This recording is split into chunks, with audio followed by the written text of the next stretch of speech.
آج کی نشست کا آغاز میں جس سوال سے کرنا چاہتا ہوں وہ یہ ہے کہ قرآن مجید کو ہم پڑھتے ہیں، عقائد کی فہرست کو دیکھتے ہیں تو معلوم یہ ہوتا ہے کہ جو سابقہ الہامی کتابیں ہیں ان پر ایمان لانا، یقین رکھنا کہ وہ اللہ ہی کی کتابیں ہیں، یہ ہمارے لیے لازم ہے۔ لیکن دوسری طرف جب ہم مسلم تہذیب یا معاشرت میں جاتے ہیں تو ہمارے علماء یہ بتاتے ہیں کہ جتنی کتابیں ہیں، تورات، زبور، انجیل، ان کے اندر تو تحریفات ہو گئی ہیں، ان کے اندر پورے مقدمات بدل دیے گئے ہیں، ان کا حوالہ بھی نہیں دینا چاہیے، نہ ہی ان کو براہ راست اس طرح پڑھنا چاہیے۔ سوال میرا آپ سے یہ ہے کہ قرآن مجید جب یہ کہتا ہے، یہود رسول اللہ صلی اللہ علیہ وسلم کے پاس آتے ہیں کہ تورات کے مطابق فیصلہ کریں، انجیل کے مطابق فیصلہ کریں، اگر ان کے اندر کوئی تحریف تھی، کوئی تبدیلی تھی، کوئی تغیر تھا تو پھر قرآن ان کو ریفر کیسے کر رہا ہے؟ اور دوسری بات کہ سیدنا موسیٰ علیہ السلام کو تورات دی گئی تھی، قرآن تو کہتا ہے کہ ان کو کتاب دی گئی تھی، صراحت نہیں ہے، یہ ہم کیسے جانیں گے کہ تورات سیدنا موسیٰ ہی پہ نازل ہوئی؟ اور کہا ہی جاتا ہے کہ وہ تو گم ہو گئی تھی، تو پھر یہ تورات انہوں نے جو جمع کر لی اس کو قرآن نے تورات کیوں قرار دی؟ قرآن مجید تو اس معاملے میں بالکل واضح ہے کہ تورات بھی اللہ کی کتاب ہے، زبور بھی اللہ کی کتاب ہے، انجیل بھی اللہ کی کتاب ہے، اور قرآن ان کا ذکر ایسے ہی کرتا ہے کہ ان کے حاملین کے پاس وہ کتابیں اس وقت موجود ہیں، وہ ان کو پڑھتے ہیں، ان کی تلاوت کرتے ہیں۔ قرآن مجید نے تو اہل کتاب کی مدح کرتے ہوئے یہ کہا ہے کہ ان میں ایسے لوگ ہیں جو رات دن اللہ کی آیات کی تلاوت کرتے ہیں۔ وہ ظاہر ہے کہ قرآن مجید کی تلاوت تو نہیں کر رہے تھے، تو تورات کی تلاوت کرتے ہیں یا زبور کی کرتے ہیں یا اہل انجیل کی کرتے ہیں۔ قرآن مجید تورات کے حوالے دیتا ہے، اس کا ذکر کرتا ہے، اور بعض موقعوں پر یہ کہتا ہے کہ یہ بات ہم نے واضح کرتی ہے، اور اگر تم اس معاملے میں سچے ہو تو فاتو بالتورات، جاؤ تورات لاؤ اور دیکھو۔ بلکہ یہ تلقین کرتا ہے کہ جب تک تم ایمان کی دعوت قبول کر کے محمد الرسول اللہ صلی اللہ علیہ وسلم کی ہدایت کو نہیں مانتے، اس وقت تک اگر تم تورات کے ماننے والے ہو تو تمہیں تورات کے قانون پر عمل کرنا چاہیے، انجیل کے ماننے والے ہو تو انجیل کی ہدایت پر عمل کرنا چاہیے۔ قرآن مجید نے کسی جگہ بھی یہ بات نہیں کہی کہ یہ کتابیں پوری طرح تبدیل ہو گئی ہیں، یہ وہ کتابیں رہی نہیں ہیں۔ البتہ وہ یہ بتاتا ہے کہ بعض جگہوں پر معنوی تحریفات ہوئی ہیں، یعنی کسی مدعا کو تبدیل کر دیا گیا ہے یا کوئی توضیح داخل کر دی گئی ہے۔ اللہ کی کتاب قرآن مجید جس طریقے سے اصل زبان میں محفوظ ہے، یعنی ہمارے پاس قرآن کا صرف ترجمہ نہیں ہے، اصل کتاب ہمارے پاس ہے، اور اس کے بھی تراجم ہوتے ہیں اور وہ تراجم بھی اسی طرح پڑھے جاتے ہیں۔ ہمارے ہاں جو آدمی ہدایت حاصل کرنا چاہتا ہے وہ اگر عربی زبان سے واقف نہیں ہے تو قرآن کا ترجمہ ہی پڑھے گا۔ علماء بھی جب سمجھتے ہیں تو ظاہر ہے کہ جو مدعا وہ سمجھ رہے ہوتے ہیں اسی کی بنیاد پر قانون بھی بیان کرتے ہیں، شریعت بھی بیان کرتے ہیں۔ تو اس لیے یہ کتابیں موجود ہیں، یہ اس وقت بھی بائبل کے مجموعے میں انہوں نے شامل کر رکھی ہوئی ہیں۔ ان کی ایک تاریخ ہے جس کے نتیجے میں آج یہ بات نہیں کہی جا سکتی کہ ان کا اصل متن ہمارے پاس موجود ہے۔ تو جو بات کہنی چاہیے وہ یہ بات ہے، اصل متن کے بارے میں کوئی بات نہیں کہی جا سکتی۔ جو کچھ بھی ہے وہ تراجم ہے، مختلف زبانوں میں ہو رہے ہیں، اور جب سے ہمارے پاس یہ کتابیں ہیں بہت کم ایسا ہوا ہے کہ اس میں کوئی بڑی تبدیلی ہو گئی ہو۔ ترجمے میں جس طرح کی غلطیاں ہوتی ہیں وہ بھی صاف نظر آتا ہے کہ ہوئی ہیں، اور روایت میں جس طرح کی غلطیاں ہو جاتی ہیں وہ بھی صاف نظر آتا ہے کہ ہوئی ہیں۔ تو اس طرح کی غلطیاں ہیں جو ان میں ہوئی ہیں۔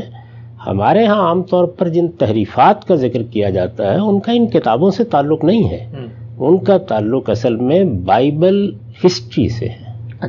یعنی یہ جس کو بائبل آپ کہتے ہیں یہ الہامی کتاب نہیں ہے، اس کے اندر الہامی کتابیں ہیں۔ یعنی یہ تو اصل میں بنی اسرائیل کی اور پھر بعد میں مسیحیوں کی پوری تاریخ ہے، پوری تاریخ بیان کی گئی ہے، اور دنیا کی ابتدا سے تاریخ بیان کی گئی ہے۔ اگر آپ مثال کے طور پر ہمارے ہاں کے جو مورخین کی کتابیں ہیں جیسے البدایہ والنہایہ ہے یا ابن اسیر کی الکامل ہے یا ابن خلدون کی تاریخ ہے وہ اٹھائیں تو وہ بھی اسی طریقے سے دنیا کی ابتدا سے شروع ہوتی ہیں۔ تو دنیا کی ابتدا سے لے کر یہ تاریخ انہوں نے بیان کی ہے۔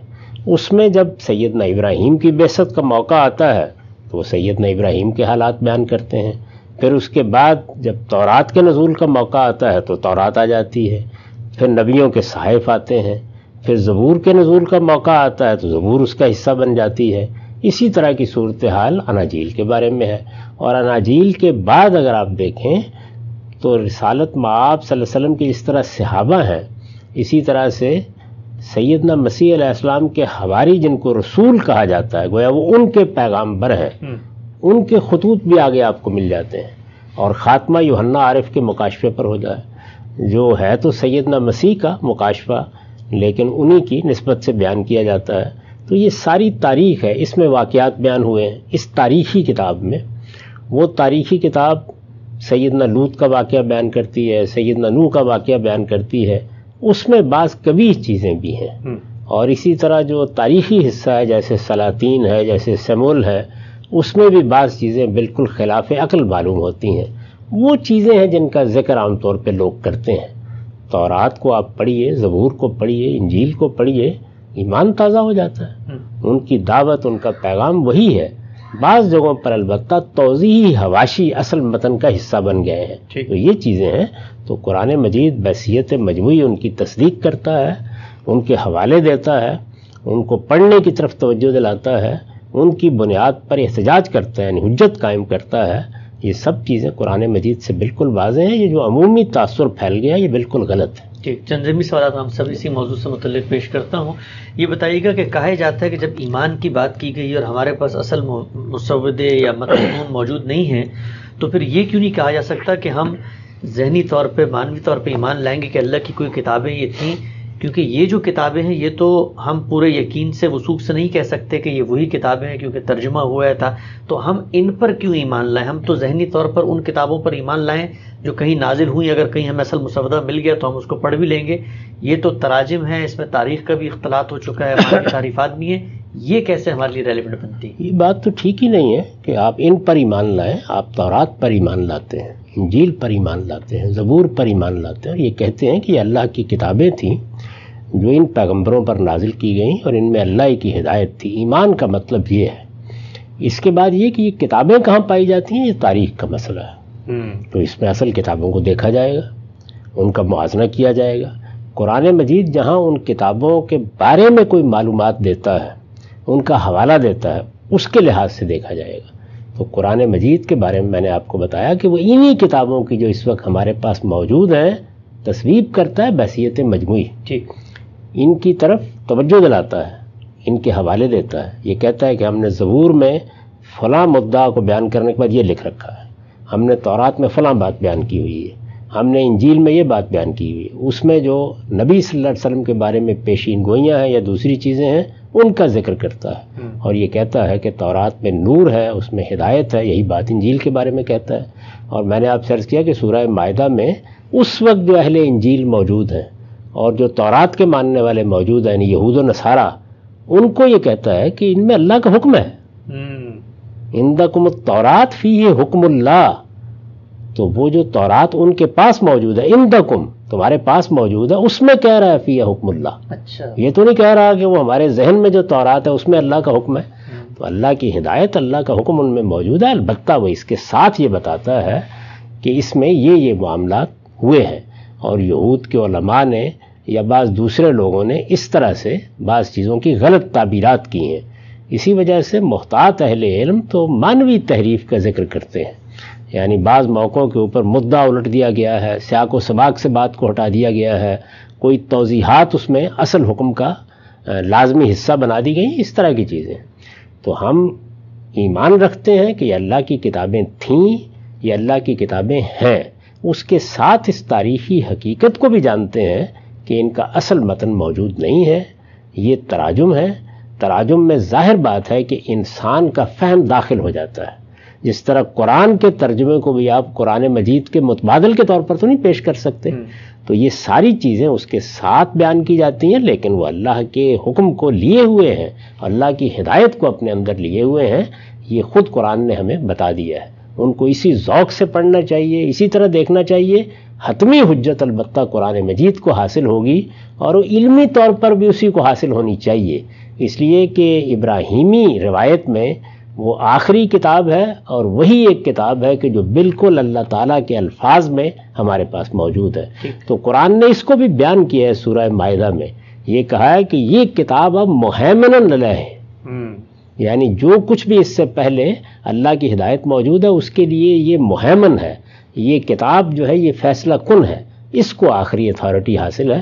تو اگر آپ اس اصول کو مان کر ان کتابوں کو پڑھتے ہیں تو ان میں روشنی ہے۔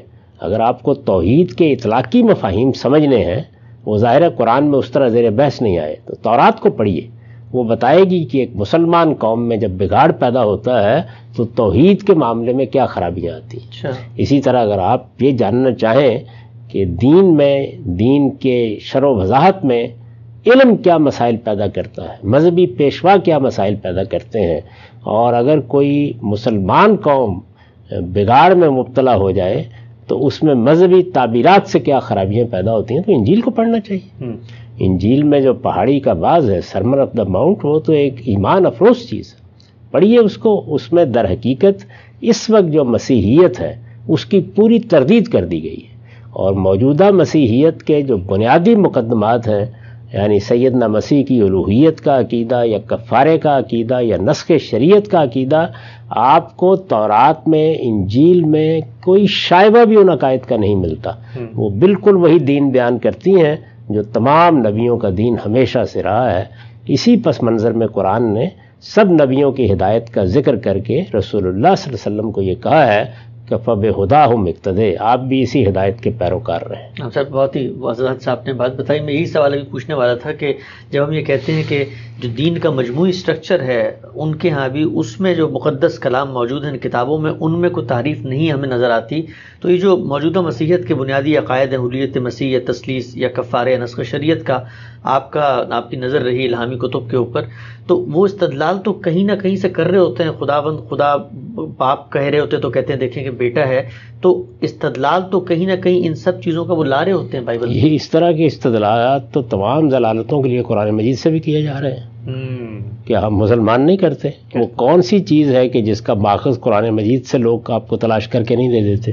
تو ان میں بالکل وہی چیزیں مذنہ بنتی ہیں جن کا میں اس سے پہلے ایک نشست میں ذکر کر چکا ہوں، یعنی زبان کے اصولوں کی کہیں خلاف ورزی ہو جاتی ہے، لوگ متشابہات کے درپے ہو جاتے ہیں، حقیقت اور مجاز کے بیانات میں فرق کو ملحوظ نہیں رکھتے، اس میں بعض اوقات گمراہیاں بھی پیدا ہوتی ہیں اور غلطیاں بھی ہوتی ہیں تعویل میں۔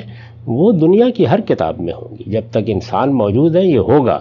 باقی اصل کتابیں اپنے مدعا کے لحاظ سے بالکل صحیح دین کو بیان کرتی ہیں، اور ان میں میں نے عرض کر دیا ہے کہ جو اصل مسئلہ ہے وہ صرف دو ہے۔ ایک یہ کہ وہ ترجمے ہیں، ترجمے میں ظاہر انسان کا فہم داخل ہو گیا ہے، اس لیے ان کو بیان ہی اب اللہ کا کلام نہیں کہا جا سکتا۔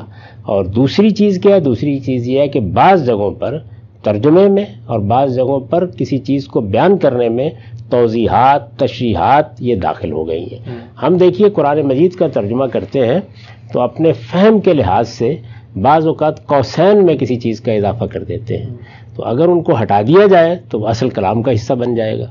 یہاں ہٹا بھی دے تو کوئی مسئلہ پیدا نہیں ہوتا، اس لیے کہ اصل کلام ہمارے پاس موجود ہے اور اس کا ہر وقت مقابلہ کیا جا سکتا ہے، وہاں یہ صورتحال نہیں ہے۔ تو یہ مسائل ہیں جو ان کتابوں کے یہاں پیدا ہوئے ہیں، باقی استدلال تو ہر ضلالت کے لیے کیا ہی جاتا ہے۔ ٹھیک ہے صاحب، آخری سوال اس موضوع سے متعلق یہ مجھے بتائیے گا، ایک عملی مثال ذہن میں آ رہی تھی، مولانا فلاحی نے کتاب بھی لکھی ذبیح کون کے عنوان سے، کہ ترجمہ کیا مولانا اصلاحی نے ان کا الرائے صحیح کے بارے میں، تو یہ بتائیے گا کہ جو اگر کوئی غلطی ہو گئی ہے بائبل میں اور اس کے ترجمے میں، اور ہم یہ جانتے ہیں کہ جیسے ان کو بنی اسماعیل کے ساتھ ایک خاص قسم کی ایک پرخاش تھی جس کی وجہ سے کافی چیزیں انہوں نے تحریف کی ہیں تاریخی معاملات میں بھی، تو ان کو درست کرنا یا ان کو پکڑنا یا ان کی صحیح توجیہ کرنا یہ بھی ممکن ہے؟ اس مثال کے ذریعے میں بتائیے گا کہ مولانا فراہی نے خود بائبل سے بتایا کہ اکلوتے بیٹے کی جو بات کی گئی عیسیٰ کے، تو ممکن نہیں تاریخی لحاظ سے، تو ان غلطیوں کو پکڑا بھی جا سکتا ہے؟ یہ سیدنا اسماعیل کے ذبیح ہونے کا واقعہ، سیدنا ابراہیم کے مکے کو آباد کرنے کا واقعہ، اسی طریقے سے وہ سب مباحث جن کا تعلق رسالت مآب صلی اللہ علیہ وسلم کے خاندان یا آپ کی بعثت سے ہے، وہ تو بائبل میں ہے، وہ تورات میں نہیں ہے، ٹھیک، وہ انجیل میں نہیں ہے، وہ زبور میں نہیں ہے۔ یعنی یہ جو بحث ہے جس کا آپ نے حوالہ دیا، جس پر امام فرائی نے کتاب لکھی ہے کہ ذبیح اسماعیل تھے علیہ السلام یا اسحاق تھے، یہ تورات کی بحث نہیں ہے، یہ زبور اور انجیل کی بحث نہیں ہے، یہ انبیاء کے صحائف میں بھی نہیں ہے۔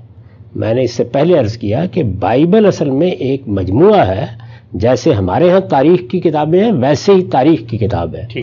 انہوں نے اس تاریخ کی کتاب کے اندر اس کے مقام پر یہ کتابیں بھی رکھ دی ہیں.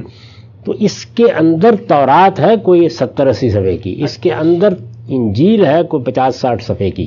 یہ پوری کی پوری 1500-1600 صفحے کی کتاب اصلاً تاریخ ہے ان کی.